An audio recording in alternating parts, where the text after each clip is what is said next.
Welcome to my channel. आज की इस वीडियो में हम लोग पढ़ेंगे एस.टी. कोलरिज की एक poem to the river Otter. S T. Coleridge, इनका जन्म हुआ था 21 अक्टूबर 1772 यूएस में और इनकी डेथ हुई थी 25 जुलाई 1834 यूएस में ही।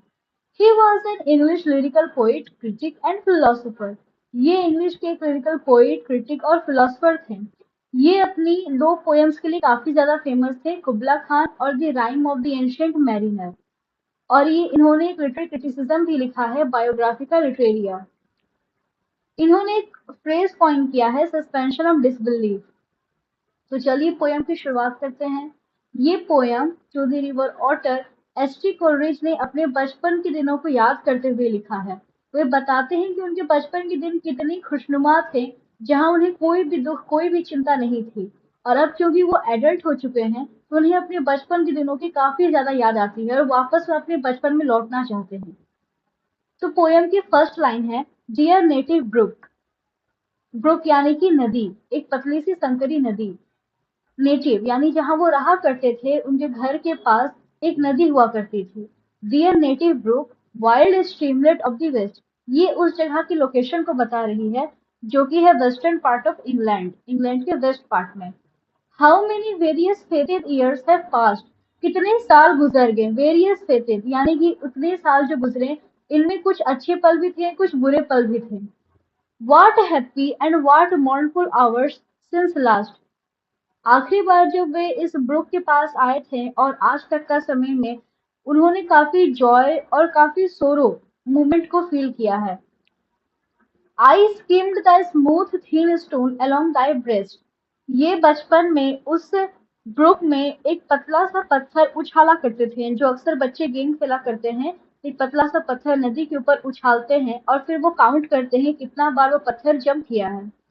Numbering it's lip light lips yet so deep impressed. और फिर वो भी उस नंबर को काउंट करते थे, जितनी बार वो पत्थर उछलता था पानी के ऊपर, वो भी उस नंबर को काउंट किया करते थे और खुश हुआ करते थे। ये काफी डीपली उनके माइंड में अटैच है। Sink the sweet scene of childhood that mine eyes. Poem बताते हैं कि उनके बचपन की ये जो याद है, ये काफी रंग बिरंगी है और ये उनकी आंखें कभी नहीं भूल पाएगी। I never shut एमिड the Sunny रे।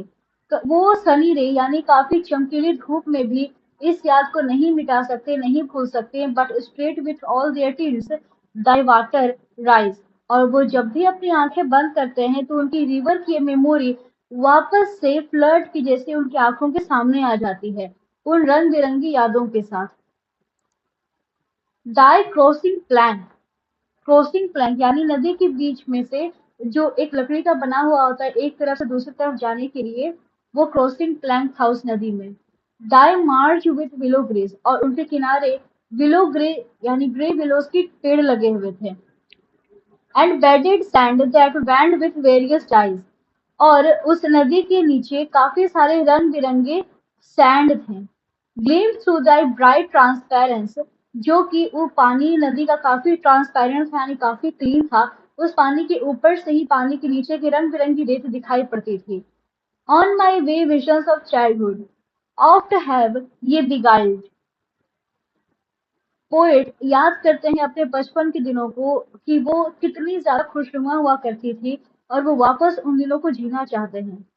Loan manhood square yet walking fondest sight, ah that once more I were a careless child। Poet बताते हैं कि ये यादें जो हैं उनकी, ये उन्हें याद करके काफी कंफर्ट मिलता है, काफी आराम मिलता है। वो उन्हें काफी सुख और शांति की महसूस होती है और साथ ही साथ वो उस पल को याद भी करते हैं, याद करके थोड़े से दुखी भी हो जाते हैं।